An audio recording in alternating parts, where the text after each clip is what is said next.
totes les cultures n'hi ha totes les diferències de cada lloc. Tu quan vas, jo què sé, vas a Burgos, per dir alguna cosa, i notes en castellà una expressió diferent a la que tenen en Càceres, per dir, una ciutat que ha anat fa poc, no parlen mateix, no fan les mateixes expressions. Clar, tu d'això no se t'ocorrís dir que n'hi ha dos idiomes diferents, simplement són dues formes d'expressar-se, però tu saps que són els mateixos, són castellans, és cultura castellana que ha anat acollint el temps, així passa el mateix. Els catalans, diguem-ne, estrictes, allò que diu el Principat de Catalunya que manté aquest nom, dins mateixa d'allí, per exemple, la zona de Tortosa moltes vegades s'apega més a nosaltres que inclús més amunt, i tenen els seus problemes. El tortosí, alguns volen mantindre que n'hi ha un idioma allí que es diu tortosí, per diferenciar-lo del que parlen potser en Girona. I si és això, diguem-ne, quan algú vol marcar unes normes científiques per a qualsevol llengua, qualsevol idioma, una llengua romànica, doncs evidentment això tot desapareix, perquè n'hi ha unes bases, n'hi ha una història, i això al final se manté. I tu quan ho estudies te dones compte que n'hi ha una continuïtat. Que n'hi ha expressions més locals o menys locals, sí, evidentment, però això no trenca la unitat d'això.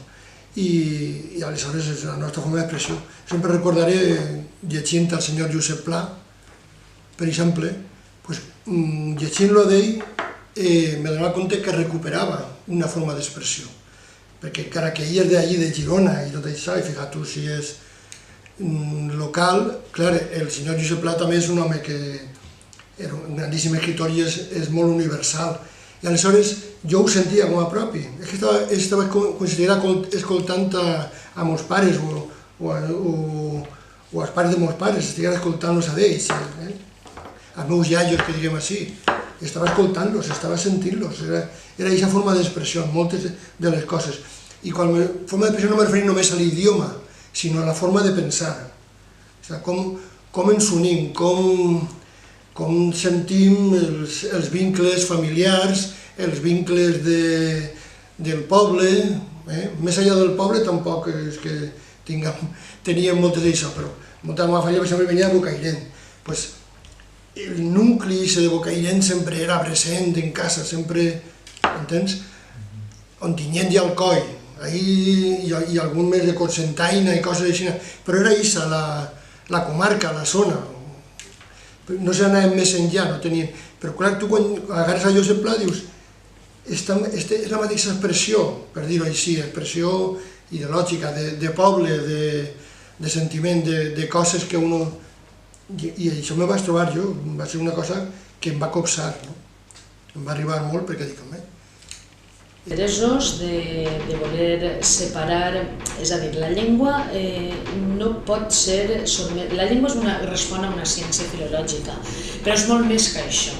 La llengua és el patrimoni que ens donen els pares, els avis, els avantpassats, com un patrimoni nostre que es llega de pares, que va legant-se de pares a fills. I és una cosa que és inherent a l'ésser humà, és a dir, les primeres paraules que tu dius, les dius en una llengua o en una altra, sol ensenyar-la fonamentalment la mare. I el conflicte en aquest punt, és a dir, oficialment no és que siga la mateixa cosa, és que de fet és la mateixa llengua. Quan Jaume I, en l'època de la Reconquista, qui acompanya Jaume I són repobladors catalans i repobladors aragonesos que se queden així. La prova més evident és que hi ha una zona al País Valencià que és de predomini lingüístic castellanoparlant i que, segons la documentació, va ser repoblada per aragonesos, mentre que hi ha una altra zona de predomini lingüístic valencianoparlant que evidentment va ser repoblada per catalans. Per tant, no es tracta ni que oficialment ni que no oficialment. L'Acadèmia, en aquest sentit, ha definit a través del seu diccionari, ha fet una definició lexicogràfica que implica moltes altres coses sobre què és el valencià respecte del català en el diccionari. Però en el seu dictamen sobre la filiació i l'entitat i denominació del valencià també se va pronunciar en aquest sentit. Però la prova més evident per a una persona que no tinga estudis filològics o desconega és que què passa quan tu vas a Barcelona? Tu pots parlar en valencià i t'entenen en el teu valencià i a l'inrevés. O ara que esperem tindre els mitjans de comunicació propis valencians, però fins i tot en Canal 9, heu vist la traducció, quan parlava alguna persona en català, heu vist la traducció simultània a baix? No, en veritat. És a dir, és una qüestió de trellat i de sentit comú, que sol ser el menys comú dels sentits. Però bueno, no oficialment, estem parlant de la mateixa llengua en dues modalitats, però fins i tot arribaria més lluny. Vosaltres sou de València. Si se n'aneu cap a Morella, segurament vos optarà un tipus de valencià. Són valencians o no? Igual. Si baixeu cap a ells, vos diran una paraula preciosa, que és encarnella. Sabeu el que és l'encarnella? És la carxofa. És a dir, són més valencians que vosaltres o són igual? Són exactament igual. És a dir, que el fet que hi hagi pronúncies diferents, que fins i tot hi hagi lèxic que és patrimonial de cada zona o que està relacionat amb els oficis, això no fa que una llengua sigui diferent de l'altra, en absolut. Jo crec que a aquestes altures, avui en dia, afirmar que el valencià és un dialecte del català, l'únic que denota és una gran ignorància de lo que és la lingüística i de lo que és la sociolingüística, per supost. Són dues llengües totalment diferents, però totalment diferents dins dels marges que ofereix la família romanística, evidentment. Són germanes, però no té en absolut color la llengua catalana, impossible comparar-la amb la llengua valenciana, tenint en compte que la llengua valenciana és la primera que té manifestacions literàries, culturals, artístiques en tota la península ibèrica. És a dir, després de l'italià, la primera llengua en donar com a resultat clàssics és la llengua valenciana, i això no és de baix. No apareixen en Catalunya, apareixen en València, i això no és una casualitat. Per què no és una casualitat? Perquè el poble valencià assumeix molt prompte la seva identitat cultural. És un poble que floreix en el segle XV a nivell econòmic, a nivell artístic, a nivell cultural i, en conseqüència, a nivell literari. És quan apareixen els grans escriptors manifestant que escriuen en valencià.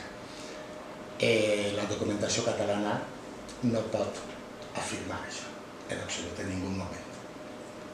Crec que el valencià no està en situació de risc, sí que és de veres que cal fer un ús social molt més gran de la llengua pròpia, no oblidem que és la llengua pròpia dels valencians, del que es fa actualment, perquè a més és vàlid per a tots els àmbits, per al científic, per a l'econòmic, per a poder pronunciar una conferència, per a l'àmbit acadèmic, absolutament per a tot, per a poder viure en valencià, per a poder anar a comprar al mercat, a les botigues, per a passejar, per al sector turístic. S'ha d'usar molt més del que s'usa i cal que els valencians se n'adonem de la immensa riquesa que tenim en tindre aquesta llengua pròpia. Si ho compares el valencià amb el japonès, doncs no tenen les mateixes arrels. Si ho compares en qualsevol germà, en els catalans, en els gallecs, en els aragonesos, clar que trobem arrels comuns. Està clar perquè el tronc és el mateix, la romanística, l'imperi romà, tota l'herència rebuda abans de la llatinització i la romanització de la península, hi ha factors comuns. Però hi ha molts factors que separen les dues cultures i factors en tot moment històrics i culturals. La romanització sofreix una nivellació diferent en Catalunya i en València, l'arabització també és diferent en Catalunya i en València, els pobles anteriors d'origen ibèric també són diferents i això, encara que dins, diguem, germanor, hi ha una evidència diferencial que implica necessàriament que es produsquen cultures, literatures, identitats diferents. La història mos ha conduït a moments i circumstàncies diferents en cada procés que hem viscut. Bueno, oficialment és la mateixa llengua i afortunadament també aquesta identitat lingüística, com acaba de dir, és oficial en gran part gràcies, inclús des de la perspectiva institucional oficial valenciana, gràcies a l'Acadèmia Valenciana de la Llengua, que ho ha declarat en les declaracions oficials de l'Acadèmia, que és la mateixa llengua i que ja està. I cosa que va provocar les reaccions absolutament furibundes del mateix Partit Popular que del govern del PP, que van estar a punt de voler tancar l'Acadèmia perquè havien declarat formalment que és la mateixa llengua. Ara bé, hi ha una realitat històrica que és així i que si no la tens en compte no se pot entendre res. Pensa que el nom de la llengua és una cosa, però això és en general a Europa, el nom de la llengua és una cosa que apareix primers vegades que apareix el nom a final del segle XIV i sobretot al llarg del segle XV. I en aquest moment, pensa que els valencians a la llengua que parlen li diuen valencià perquè hi ha un territori formal, que és el Regne de València, unes institucions i tal, i clar, des del punt de vista territorial, se li va posar nom en diferents territoris, se li posa a la llengua, o la gent, a la llengua que parla, li dona el nom del territori. Per tant, hi ha un Regne de València, la gent diu que són valencians i parlen valencià. I des que apareix un nom per a la llengua, perquè abans de dia simplement parlaven vulgar, parlaven, mira, ho parla el pla. Hi havia, quan diuen la llengua volien dir el llatí, la llengua formal, l'única llengua que t'ensenyaven a llegir a l'escola era el llatí. Quan comencen a tenir una certa importància les llengües territorials, inclús en documents escrits, en documents de la cúria reial, en documents eclesiàstics, se li comença a donar a tot arreu el nom del territori. I en aquest moment el territori valencià ja tenia un nom específic, diferent del de Catalunya. De fet, el nom de Catalunya, com a nom territorial, és relativament tardà, perquè no existia un regne de Catalunya, ni un rei de Catalunya. Hi havia el comte de Barcelona, que tenia el títol de rei d'Aragó, però clar, no li podien dir aragonès perquè Catalunya, perquè clarament és una altra llengua. I per tant apareixen noms territorials, que no significa que la gent pensava que la llengua és diferent, però el nom és diferent des del principi. O sigui que el conjunt de la població valencianoparlant de l'antic Regne de València mai han dit que parlaven català, han dit sempre que parlaven valencià. Igual que, fixeu-vos, igual que a Mallorca diuen que parlaven mallorquí, hi ha Eivissa i Eivissenc i a Menorca menorquí. Tu vas a Eivissa, vostè què parlen? Eivissenc. Vas a Menorca, vostè què parlen? Menorquí. Per què? Perquè té un nom territorial. Té un nom territorial. I l'existència del nom territorial com a nom habitual fa que després la percepció, per falta d'una educació escolar, d'una instrucció, que t'expliquen les coses, fa que la gent tingui aquesta percepció que té, si són dos noms, són dues llengües. I després, com que molta gent d'un extrem o de l'altre li poden sonar coses diferents, per exemple, la gent que viu a les comarques del nord valencià i del sud de Catalunya parlen exactament igual.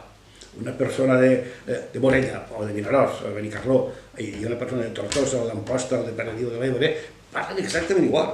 De fet, tu vas a Amposta i la gent diu este xiquet, no diuen aquest nen ni aquest noi. Parlen igual. I la gent, i així no i tot, parlant igual. Es diu costat i l'altre de la ratlla, uns diuen que parlen català i els altres diuen que parlen valencià. I experimenten cada dia que estan parlant exactament igual. Dic que el nom és una cosa i la realitat de la llengua és una altra. I per tant, has de tindre en compte això, perquè no pensem que el dir-li valencià, que el fet que els valencians a la llengua que parlen li diguin valencià, no és un invent de l'anticatalanisme, és una realitat històrica, li han dit sempre així. Ja està. Per què? Perquè era un nom de territori.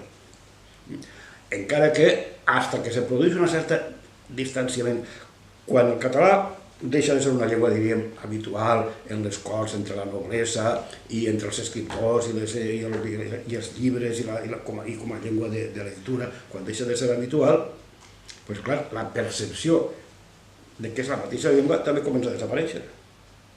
Al segle XV, la poca gent que llegia pràcticament els mateixos llibres. I de fet, els escriptors d'ací i d'allà anaven, venien, i després la gent començava a llegir llibres només en castellà. I la llengua queda com una cosa només vulgar, només parlada, només per a la gent amb poca educació, i per tant comencen a pensar que, mira, aquells que diuen aquest noi és que parla un idioma diferent. Perquè cal avançar molt més. És a dir, si em pregunten, el valencià pot arribar a morir? Ara, a vista d'unes quantes generacions, no, però el que cal és anar usant-lo i que socialment tinga el prestigi que es mereix. Mira, a mi no m'agrada parlar de bons valencians i de mals valencians. Jo crec que els valencians som tots bons i bons valencians en el sentit de la seva valenciania. Però per el que tu feies, la referència teva a les normes del Puig, evidentment les normes del Puig va haver un moment que es van inventar a partir, és a dir, no tenen darrere una base científica com hauria de tindre.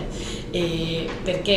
Perquè si vosaltres observeu el diccionari de la Real Acadèmia de Cultura Valenciana, que en moltes coses pot ser molt meritori, però si observeu veureu, primera, que han buidat absolutament, hi ha un diccionari que és el Diccionari Català-Valencià-Balear, que van fer al Covermoll, on van participar molts valencians, com Enric Valor, com Manuel Sánchez Guarner, etc., que el que fan és agafar i construir un diccionari a base de tot el que posa allí que és valencià en el diccionari. Després, el tema dels accents, per exemple, i n'hi ha, o el tema de la che de xiquet, és a dir, n'hi ha coses que no tenen cap fonament científic i que d'alguna manera són normes, posem un en el Mediterrani i concretament en Catalunya, però que han de ser relacions d'igual a igual, sense cap tipus de submissió, sinó, com dic, en caràcter igualitari. Políticament va ser molt útil per a frenar les aspiracions d'autogovern dels propis valencians. Mentre els valencians estaven discutint entre nosaltres, no plantàvem cara al centralisme, que és el problema real. I una part important d'aquest conflicte és l'idioma. I oficialment és el mateix idioma, català i valencià, varietats dialectals, però per què hi ha gent que parla de català i valencià com dues coses ben diferenciades? Jo crec que els valencians sempre li han dit llengua valenciana, valencià a la nostra llengua, i això no ha volgut mai trencar una qüestió lingüística, no trencar una certa unitat. El que passa és que crec que és compatible, absolutament compatible. Jo sempre parlo de valencià o de llengua valenciana en total normalitat. Jo ho faig així, jo ho faig en Catalunya i ho faig en qualsevol lloc. Jo crec que seria bo, també, que els catalans s'acostumaren a això i entengueren que això no és en cap cas una qüestió de secessionisme, sinó de respecte a la nostra pròpia particularitat onomàstica. Però crec que també hauríem d'entendre alguns determinats sectors que dir que parlem el mateix o que els catalans parlem valencià, per exemple, no suposa cap renúncia, ni molt menys, ni suposa que nosaltres siguem catalans, ni molt menys. Aquest debat seria absurd de plantejar-ho en Argentina, en Bolívia o en altres països que parlen castellà o espanyol, utilitzen les dues denominacions i no per això són ni castellans ni espanyols. Jo crec que els valencians parlen valencià i això no vol dir que altres pobles no ho facin. Com diu molt bé l'Acadèmia Valenciana de Llengua, com diu tota la comunitat internacional romanística, totes les universitats del món, com diu absolutament tots els filòlegs del món, hi ha un idioma comú, espai compartit. Ara bé, jo crec que és espai comú, els valencians tenim tot el dret històric del món a dir-li valencià.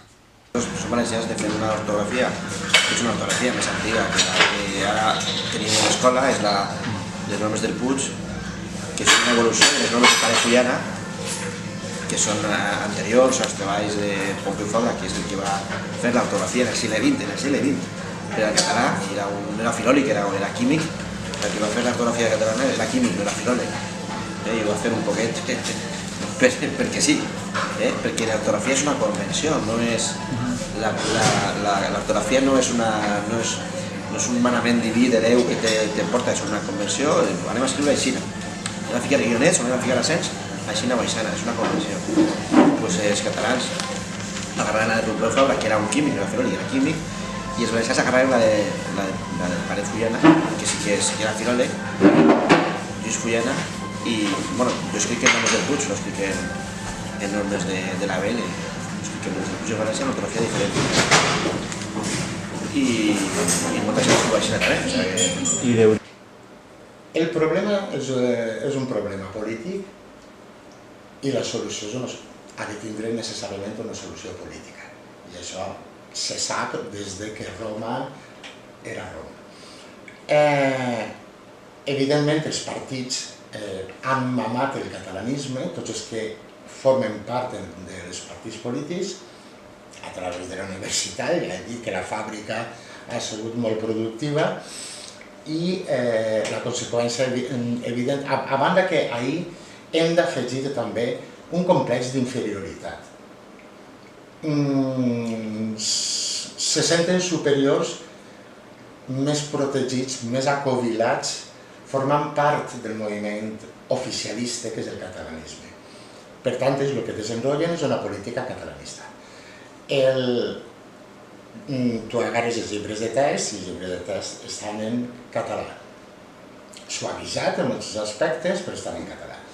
L'ABL s'ha dedicat a llepar-li el cul, perdó, a l'Institut d'Estudis Catalans.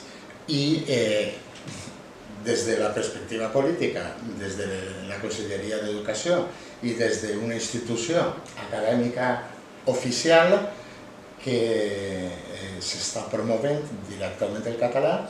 I quina és la seva opinió sobre les normes del Puig, que defenen que no són llengües completament diferenciades?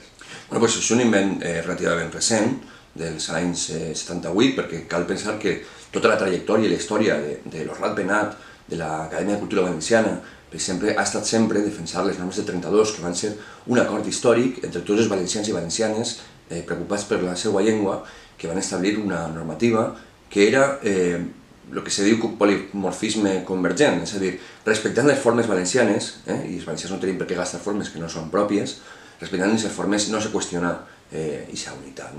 Jo crec que, per tant, que va ser un conflicte polític que va propiciar l'aparició d'aquestes normes i l'Orlat Benat i la Real Acadèmia de Cultura Valenciana, per desgràcia, van desfer un consens que des de l'any 32 estava vigent en la ciutat valenciana. Per què ho van fer? Per motivacions polítiques. Pràcticament se va expulsar no sé si a la meitat o prop de la meitat o més de la meitat dels socis de l'Orlat Benat, per exemple, que havien defensat, havien organitzat Jocs Florals en Barcelona, per exemple, l'Orlat Benat, i que gastaven aquesta denominació que era fal·laç però era útil perquè al final no feia ningú de la llengua llemosina, conjuntament. La realitat és que avui en dia el 99% de les publicacions que se fan en valencià se fan en la normativa oficial de l'Acadèmia Valenciana de la Llengua. I jo crec que el que sí que ha servit el treball de l'Acadèmia de Cultura Valenciana o de l'Orlat Benat de les últimes dècades és en recuperar un lèxic valencià que afortunadament l'Acadèmia Valenciana de la Llengua ja recull i que ha anat enriquint-lo, però trencar la unitat ortogràfica me pareix que és absurd. Quan la gent no ha tingut una educació escolar explicant la realitat de les coses, és molt fàcil influenciar o fer percebre el que no és a través només de punts així molt aïllats, però com que això és la realitat històrica, només se pot superar això a través de l'escolarització i de l'educació i de la lectura, que és el que estem fent aquests últims 30 o 40 anys, per cert, que no s'havia fet mai. Mai s'havia fet. Els xiquets de l'escola o el batxillerat o l'ensenyament mitjà mai se'ls havia explicat això. Mai, però quan dic mai vol dir mai. Ni mai havien tingut tanta abundància de llibres i de material, etc. I si damunt d'això els mitjans de comunicació i de difusió, i que era més premsa i televisió i ràdios i tal, les coses canviarien, perquè tot és qüestió d'explicar les coses en tota tranquil·litat, però mai dir-los a la gent és que això que vostè ha parlat no s'ha de dir valencià. Mira, sí, se diu valencià, però és català, és la mateixa llengua en Catalunya, i en això anem tirant. El segle XV sabeu que és el segle d'or valencià, on els grans escriptors, on tot el poder econòmic, el poder cultural està a València, però la relació amb Catalunya és permanent. Però, en canvi, no és Barcelona o no és Catalunya qui ostenta aquest poder, és València. Després les coses van traslladant-se. Evidentment que tenim un passat comú, i culturalment n'hi ha coses que ens agermanen moltíssim. Vosaltres coneixeu la moixaranga, veritat? Sabeu com es diu a Catalunya? Els castellets. Sabeu com es diu? Ball de valencians. Vull dir-te que en això, el fet que nosaltres tinguem la moixaranga, per exemple, i allà es tinga el ball de valencians que diuen ells o els castellers, és una cosa molt semblant, perquè tu visualment ho veus i és el mateix. Per què? Perquè els intercanvis culturals han sigut sempre constants al llarg del temps. Mira, vos puc explicar una cosa, que això és una anècdota. Vosaltres sabeu qui és l'autor de Paquito el Chocolatero? Heu sentit Paquito el Chocolatero? Gustavo Pérez Falcó, que és l'autor d'aquest passadoble, té un altre passadoble que li diuen, que es diu El Bequetero. El Bequetero està pensat únicament per a les festes de moros i cristians i per a una fila particular de Cocentaina. Sabeu què és l'himne de les festes de Mataró? Per què? Perquè uns músics de la zona del Comtat van anar a tocar, els va agradar. Vull dir-vos que les relacions culturals han sigut sempre molt habituals. I després, per exemple, en l'àmbit de la literatura, els vostres coetanis allà, els que tenen la mateixa edat que vosaltres, estudien Ausiàs Marc a l'institut, de la mateixa manera que vosaltres coneixeu qui és Mercè Rodoreda. Per tant, una literatura feta en una mateixa llengua, encara que siguen variants diferents, l'oriental per un costat i l'occidental per un altre, és la mateixa literatura, és a dir, cal conèixer a Miquel Martí i Pol, els poemes de Miquel Martí i Pol, com els catalans o els xavals catalans han de conèixer la poesia de Marc Granell, per exemple, o el teatre que es fa allà. És a dir, és que els que hem tingut la sort d'estar molt relacionats amb Catalunya i València, ens adonem que n'hi ha moltíssimes més semblances que diferències. Òbviament compartim una part important de les arrels, però una part, no totes. Jo crec que els pobles al llarg de la nostra història, la història no se deté, continua. Els valencians tenim un gran substrat àrab, i això és innegable, encara ho comprovem en moltes coses. Per exemple, la manera de denominar a les fruites i hortalisses, la qüestió de l'agricultura, per exemple, de la qual encara queda moltíssima herència de tants segles d'àrabs, de l'expressió àrab. Però, indubtablement, el regne de València se crea amb l'aparició, l'irrupció de Jaume I, el Conqueridor, i les tropes provenents de tota la corona d'Aragó, catalanes i aragoneses, donant també a aquesta dualitat lingüística dins del propi territori. És indubtable que compartim, però no només en aquest moment, sinó al llarg de la nostra història. Avui en dia les relacions comercials entre valencians i catalans són les majoritàries, és a dir, el flux de compra i venda entre valencians i catalans és el més destacat. Per tant, està clar que hem de competir en determinades coses i en qüestions com el port de València i Barcelona som competidors, però en moltes altres coses, com per exemple el corredor mediterrani, hem de ser col·laboradors, i moltes vegades el que lamenta és que aquest conflicte interessat des de Madrid, que se vol fomentar, que afecta no només les relacions entre valencians i catalans, sinó entre propis valencians, el que fa és dificultar aquesta necessitat d'acords i vincles que hem de tindre. Tenim una part històrica conjunta, com tenim una part diferenciada i com la tenim conjunta també en altres pobles, també en les Illes Balears, també en tenim lligams en Aragó, per exemple, la corona d'Aragó, que moltes vegades s'obvia aquesta part, i com la tenim també en altres pobles que formen part de l'estat espanyol i fins i tot en tota Europa, en tota la Mediterrània o depèn com, en Latinoamèrica. Jo el que crec és que voler posar, en aquest sentit, voler fer de la coincidència o de la diferència un factor polític que dividisca no té cap tipus de sentit. Ho diu molt bé aquesta sabidoria popular, recollida de valencians i catalans com 5 germans. La qual cosa vol dir que alguna cosa, alguna relació especial tindrem en ells. Normalitat fins a un punt molt baix.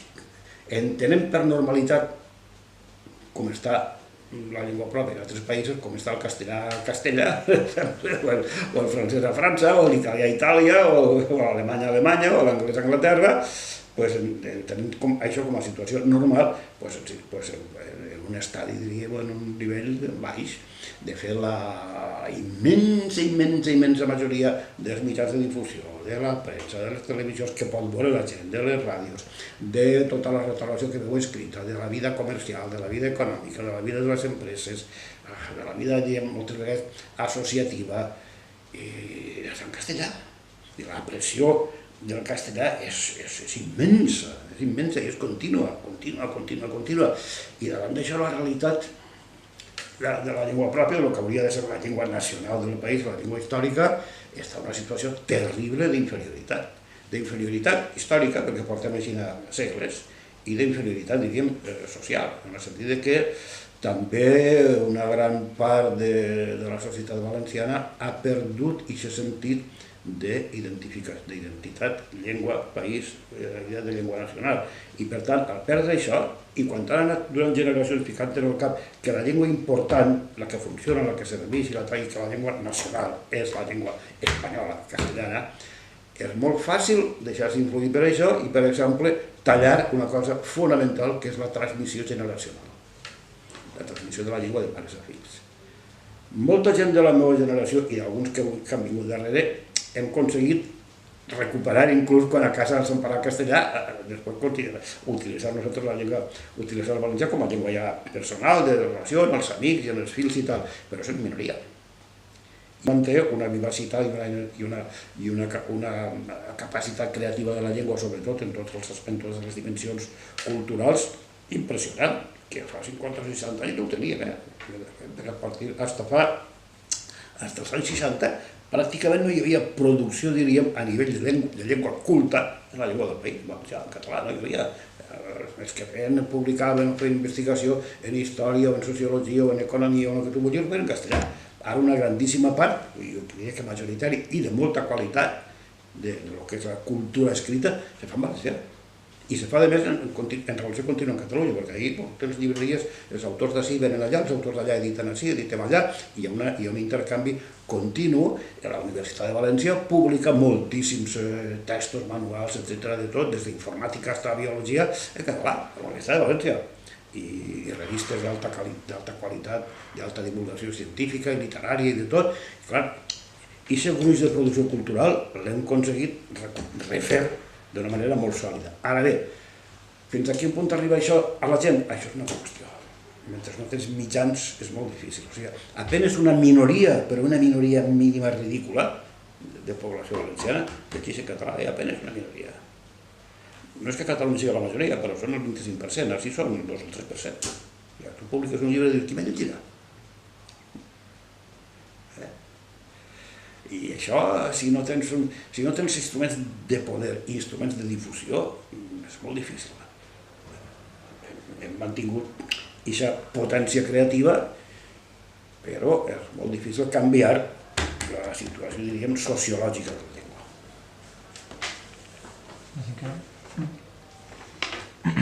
Però anem per la meitat. Era centrándose en la cultura, en la part literària, ¿por qué creu vostè que hi ha gent que se rebutja la denominació de literatura catalana, referint a la literatura feta així, en Balears, en Catalunya?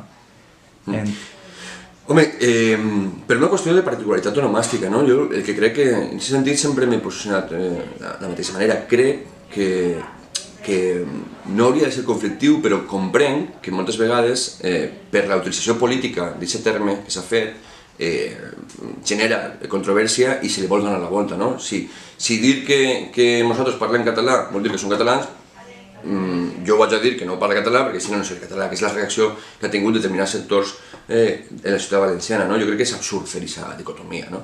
Per això crec que tenint una consciència onomàstica forta, com tenim els valencians, de parlar de valencià, no hauria de ser cap problema d'utilitzar les dues denominacions de manera naturalitzada, especialment en l'àmbit exterior, no?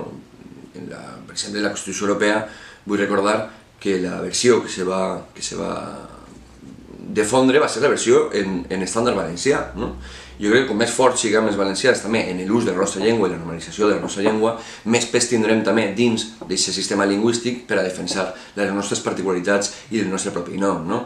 Per tant, ja ho he comentat abans, històricament se va fer servir una denominació que des del punt de vista científic no és real, com és la de Gemosí, però que servia per a que, per exemple, el Ratpenat i organitzacions catalanes feren actes conjunts defensant la llengua unitària, no?